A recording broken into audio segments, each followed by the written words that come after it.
Hey YouTube, it's me, chargebladeygo, and today I'm showing you guys my zombie goat deck profile. I kinda wanted to make a deck like this when I was in goat format, but I didn't really know all about all these cards because I was still brand new and everything, so I really didn't have the time to digest what cards they actually were. I wasn't even aware of YouTube at that point. But now, later on in the future, I do and everything. So now I have accumulated my Go to Zombie deck profile, and we're going to go into it. We're going to start off with Despair from Dark. We are running two of them.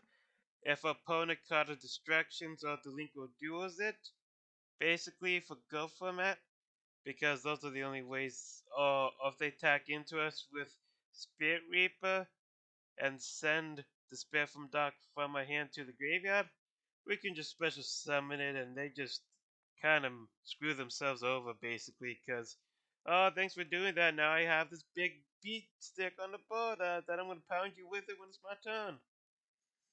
Unless you can't get rid of it. Yeah. Next we have Rio Cookie. I'm only using Run because the other two are Vampire Lords.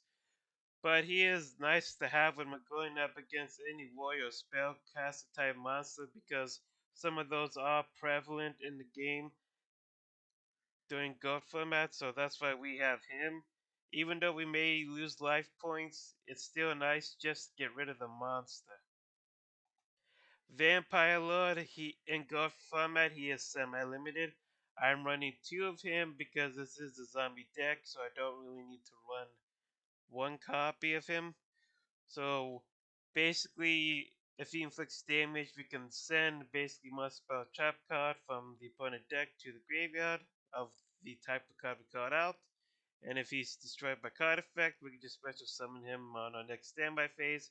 So all is well.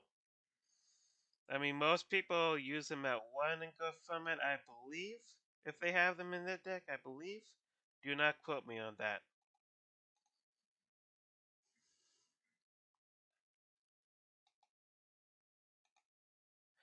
Up next is Regenerating Mummy. He is an 1800 beat stick, and if he's sent from the hand to the graveyard by opponent's card effect, we can just add him back to the hand so we really don't lose him. He is nice to have against cards like Delinquent Duo and Card Destruction.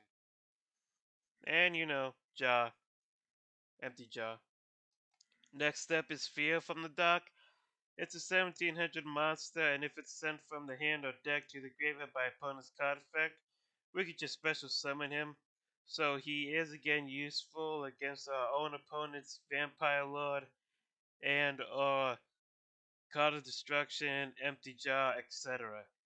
So as you can tell, I do have monsters in this deck that punishes our opponents for using cards like Delinquent Duo and Card of Destruction.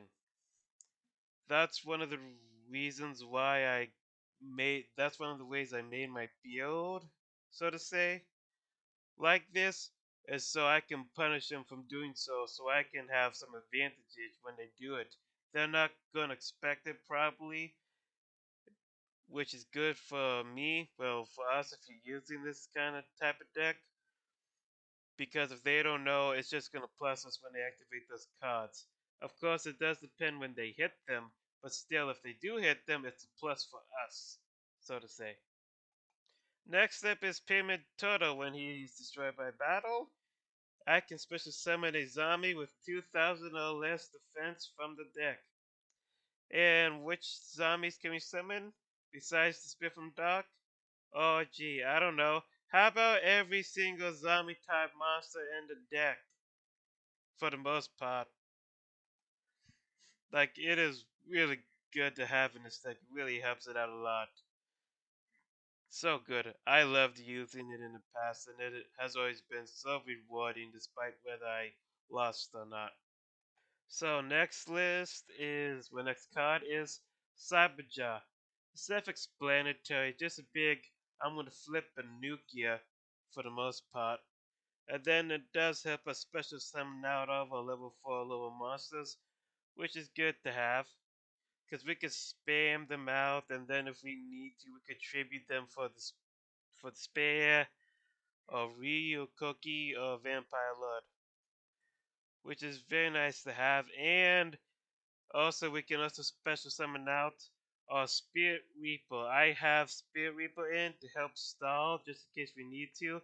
Of course, if they target this card with something like enemy control and such, everything would be okay they're because they're probably not going to get enemy control on the opening hand, probably for the most part.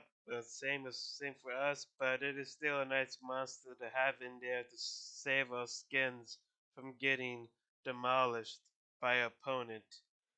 So yeah, saving our butts since I think like 2003 or 4. I forget when comes out.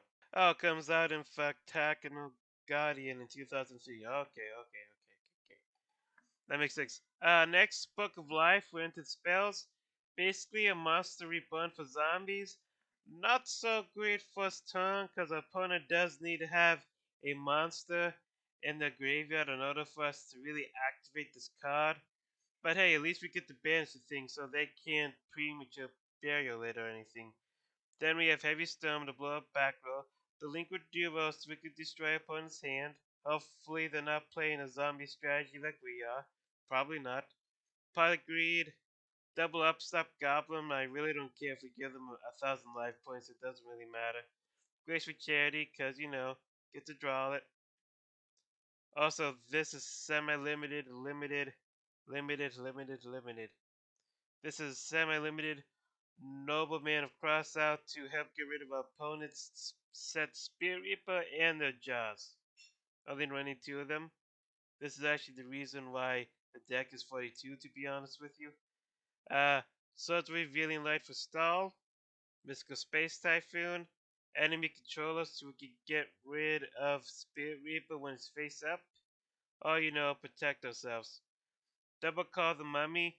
2 is fine because we don't want to see 3 because that could get cloggy. I just want to have a Call the Mummy for backup.